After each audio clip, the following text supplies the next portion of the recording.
ఆంజనేయ ఏది కాటా సరీలు ఎవలరా సరీలు ఎవలరా కనుక బొట్టుకి నీళ్ళని సల్వదిలే వరకల్లా రెడ్డి గారికి వెళ్ళి వరుములంతో వాసిగా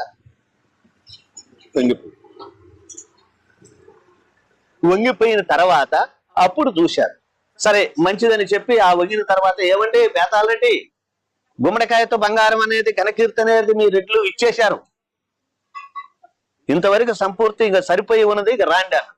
అమ్మా దేవతనమాదేవి ఇక మాకు సూత్రం వద్దులే సరిపోయిందంట అని చెప్పి వెనక్కి తిరిగి ఆ బేతాళరెడ్డి తెంచిన పుస్తలు ఉన్నా కానీ అవి కూడా తెలుసుకోండి, ఇంక తెచ్చినవి మనకు అవసరం లేదు అని చెప్పి కాటాలో పోసాలో కల్లూరు గట్టు యమదగిరి పర్వతం రీతిగా బంగారం పడింది. ఏమండి రెడ్డి ప్రభులారా,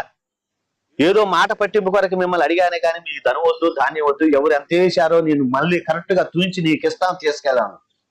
నేను తీసుకుపోయే వాళ్ళం కాదు, మేము ఒకరికి పెట్టే వాళ్ళమే కానీ ఒకరి కింద చేతి కింద